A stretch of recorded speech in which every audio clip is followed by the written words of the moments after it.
nivel inferior también existen, ¿no? Otras vísceras en el caso de las mujeres, que hablamos de aparatos reproductor femenino en las vísceras internas, ¿no? Entre estas vísceras tenemos,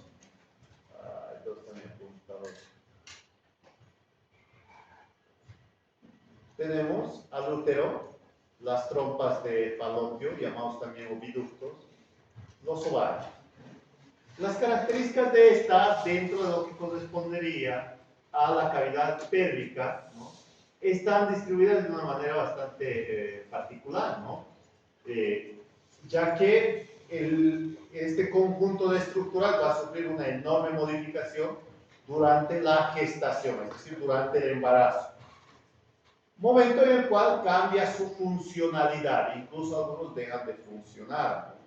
El mismo útero va a cambiar de dimensiones para poder albergar, proteger y alimentar al producto de la fecundación al niño. Y los ovarios ya no van a generar ovulación, ¿no? Se va a detener. Sin embargo, aquel ovario que ha ovulado deja, ¿no?, en el proceso de ovulación, como vemos allí, en este proceso de ovulación libera el óvulo y se queda el cuerpo lúteo. Dicho cuerpo lúteo lo que va a hacer es producir progesterona para mantener, ¿no?, para mantener el embarazo. Y esta mantención del embarazo, siempre y cuando se produzca la fecundación. Si no se produce ello, entonces el cuerpo lúteo deja de funcionar para seguir un nuevo ciclo, ¿no? Este proceso por el cual el óvulo alcanza, ¿no?, el útero y se ha encontrado con los espermatozoides, requiere de la participación del remanente de lo que correspondía de ese folículo ovárico, que se denomina ya cuerpo lúteo. Mientras tanto, el óvulo va dirigiéndose hasta la cavidad uterina. Si en esta cavidad uterina se encuentra, pues, con estos muchachos, ¿no?, entonces fecundación. Y se espera 37 a 39 semanas, 9 meses aproximadamente, ¿no?, durante el cual se va desarrollando el niño. Esta implantación, sin embargo, requiere que nosotros tengamos cuidado, como dijimos, con los diámetros pélvicos, para evitar sufrir daño obstétrico. Si los diámetros son adecuados, entonces se produce el parto vaginal. Vean cómo cambia de posición. Ese es el motivo. Pero atraviesa una serie de estructuras, ¿no?, que las vamos a conocer ahora. Partiendo por los ovarios, ¿no? Los ovarios son unas estructuras que tienen apariencia de almendra, tienen color blanco y su tamaño es de unos 2 centímetros, ¿no? Se encuentran a cada lado del útero, fijados por el ligamento ovario. Estos ovarios, en ocasiones, cuando acumulan bolsitas de líquido, forman unos quistes. A esto llamamos la poliquistosis ovárica, que es muy frecuente en la mujer latinoamericana, muy frecuente, ¿no? Los ovarios, ¿no?, presentan en su interior, si hacemos un corte, una parte periférica y una central, ¿no?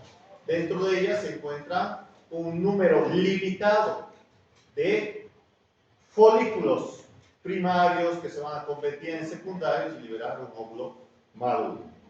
Estamos hablando de aproximadamente 200 folículos ovarios. ¿Qué quiere decir eso? Que después de agotado esos folículos, no se van a embarazar, ni viendo la rosa de Guadalupe. Tiene un número limitado, ¿no? En cambio, en el varón no sucede ello, ¿no? En el caso del varón, pero sí puede existir una reducción, a eso llamamos andropausia. En cambio, en las mujeres, cuando se reduce la producción de óvulos, se llama menopausia. La vascularización de los ovarios, ¿no?, le da este aspecto, ¿no?, un tanto pálido, normal. Pero en el caso del ovario quístico tiene esta apariencia dilatada. Los ovarios reciben una vascularización que comparte del útero también, pero llega directamente desde la arteria aorta abdominal, las arterias gonadales u ováricas, ¿no?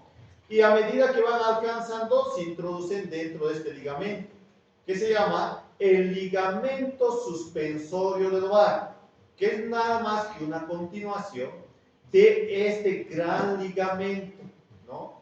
Que es el ligamento ancho, ¿no? Que es un engrosamiento de en esta porción. Además de ello, este ovario va a estar sujeto no solamente por este ligamento suspensorio, sino también por este ligamento, que es el ligamento propio del ovario, que lo fija al cuerpo del útero. Pasamos a estas estructuras, que tienen forma de tuba o de trompeta, llamadas oviductos o trompas de Fallope. Tienen las siguientes partes. Estamos hablando de una porción bastante amplia que se llama infundíbulo, la cual presenta lateralmente una especie de proyecciones digitiformes que se mueven constantemente para atrapar el óvulo que ha sido liberado por el ovario. Es atrapado. Y la lleva a su interior, ¿no? Acá adentro, a la siguiente porción que se llama la porción ampular o la ampolla, que es el lugar en el cual el óvulo se encuentra con su cita, con el espermatozoide. Por lo tanto, el 90% de las fecundaciones ocurre a nivel de la ampolla. Algunos casos, pues, no llega aquí, ¿no? El óvulo, así que sale el espermatozoide. Y puede encontrar acá afuera.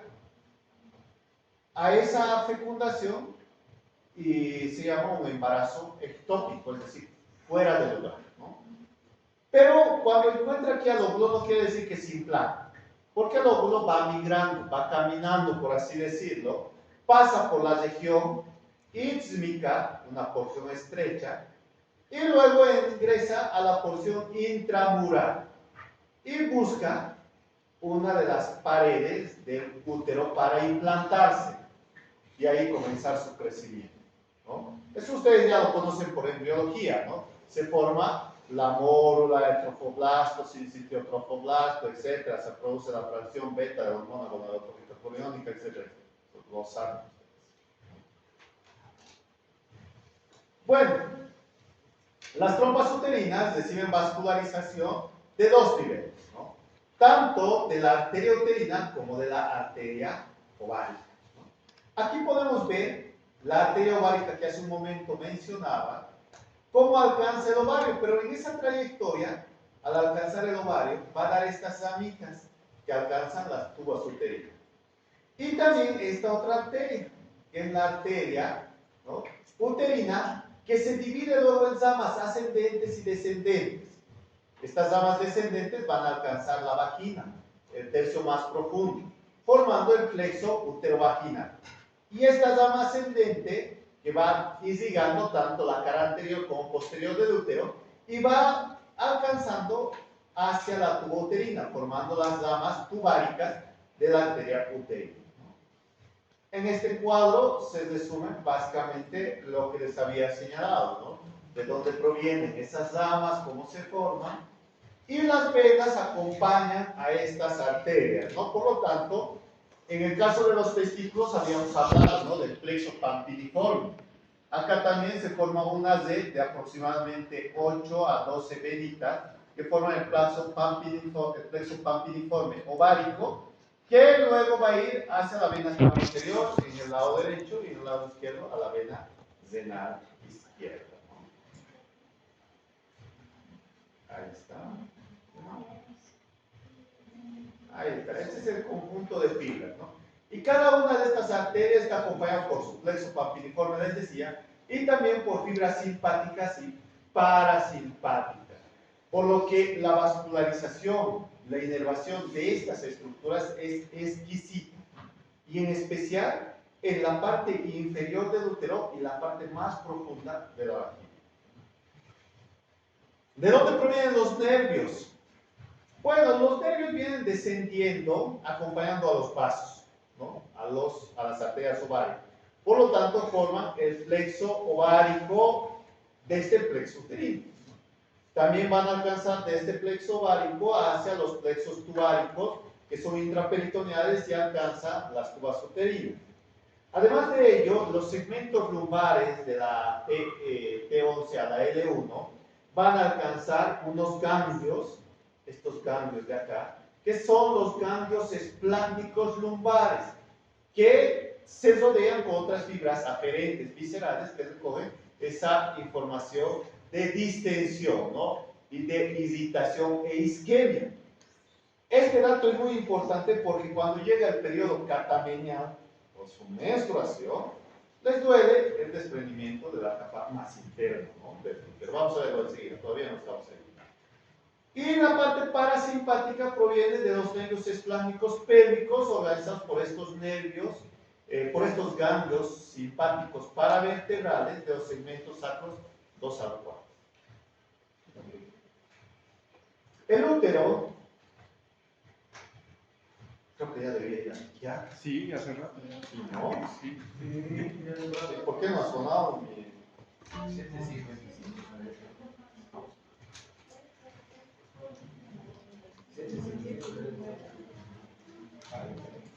Falta todavía, ¿no? A las 7:55. Veamos, útero más. El útero es el órgano de la gestación, es un órgano muscular que presenta una cubierta externa, el perimetrio, una capa intermedia, el miometrio, el músculo del útero, y una capa interna que es el endometrio. La posición de, además las partes, ¿no? Las partes del útero corresponden al fondo, el cuerpo y el cuello del útero. Este cuello del útero se lo conoce también con el nombre de cervix, ¿no? La unión entre el cuerpo y el cuello, miren, tiene una posición en anteversoflexión, no es recta, es así, en anteversoflexión porque reposa, miren, sobre la vesícula urinaria. Esta posición de anteversoflexión es lo normal. Cuando es al revés, es en retroversoflexión. Y muchas veces, cuando sucede esto, no se viabiliza el desarrollo del embarazo adecuadamente. Y estas mujeres pues presentan abortos espontáneos de manera frecuente. Ínfero, anteriormente se continúa con el órgano de la copulación, la vagina. Lo tenemos acá. El útero está rodeado por una extensión de peritoneo desde la cara anterior hacia la posterior y se extiende lateralmente hasta insertarse en los huesos coxales, formando este ligamento, que se llama ligamento ancho. A nivel inferior, donde se encuentra el cuello del útero, aquí, o el cervix, se encuentra un ligamento que fija hacia los lados, que es el ligamento transverso cardinal o de Martenberg. La porción más inferior y anterior del cuello uterino se proyecta en la vagina, como vemos aquí. En esta porción a cada lado, miren, se forman unas depresiones, unos saquitos, que se denominan fondo de saco vaginal, el fondo de saco del útero. Observamos que se abre acá el útero. Esta porción que se abre se denomina orificio cervical externo. Y en la mujer nulípara, la cual no ha tenido ningún hijo, está muy cerrado, ¿no? Con una apertura milimétrica. En cambio, de las que ya han tenido hijos, esto está un tanto abierto, ¿no? Unos 2 milímetros, 3 milímetros, de acuerdo al número de partos que haya tenido. Acá vemos desde este orificio hasta la parte interna donde está el endometrio. En este endometrio se encuentra un espacio que se llama cavidad uterina. Se continúa gracias a este conducto que se llama conducto endocervical y que antes de llegar a la cavidad uterina presenta otro orificio que se llama orificio cervical interno. Ese está completamente cerrado tanto en nudíparas, multíparas, quienes ya han tenido partos, hijos, etc. Está cerrado. Y este conducto endocervical está ocupado por una secreción mucosa, moco. Por lo que hay, ¿no?, diferentes técnicas de anticoncepción, ¿no? a través de la temperatura, del moco cervical, ¿no? Que en el caso de las mujeres, ¿no? Entonces se relaciona con este moco endocervical. Cuando no se encuentra el periodo de ovulación de la mujer, es muy espeso, evitando el paso de los espermatozoides. En cambio, cuando la mujer ovula, este moco endocervical se vuelve muy fluido. El pH incluso es adecuado, ¿no? Como en la cita, ¿no? Tenemos que recibir bien a nuestra cita, ¿no? Entonces, es lo mismo. Para que los espermatozoides alcancen el óvulo a ese nivel de fecundio. El desarrollo de la capa endometrial, acá, se produce en la adolescencia, con diferentes variaciones, ¿no? Puede ser a los 9 años, 10 años, 12 años, 15 años, 19 años, 20 años. Esto depende de la alimentación, de la nutrición, genética, de la temperatura, ¿no? El estrés, etc., ¿no? La ausencia de sangrado, después de que una mujer ha tenido su menstruación, la ausencia de menstruación se llama amenorrea. La primera menstruación se llama menarquia. La menarquia, por lo tanto, aparece a diferentes edades, ¿no? La menarquia. Y la menarquia o la menstruación se debe a que durante ese proceso de ovulación, el endometrio forma una capa superficial, como un cojinete, como un colchón para recibir al óvulo fecundado. Cuando no se produce la fecundación, esta capa superficial de endometrio va a dejar de proliferar. ¿Por qué? Porque el cuerpo lúteo ya no va a generar progesterona. Va a desarrollarse otra ovulación. Este mes ovula este ovario, el otro mes este. Va intercalando así. Un óvulo, el otro ovario, etc.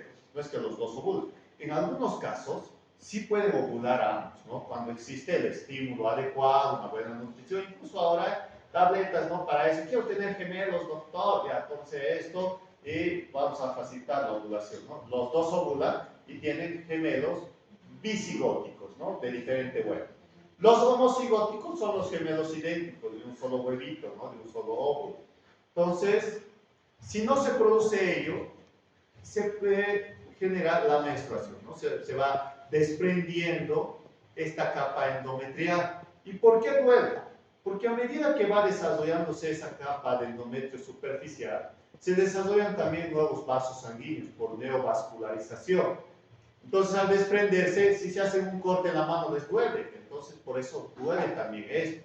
Generan esas contracciones espasmódicas y se desarrolla la menstruación, ¿no? Vamos a quedar acá. Tendremos la luz, listo, hasta que vaya a tiquear.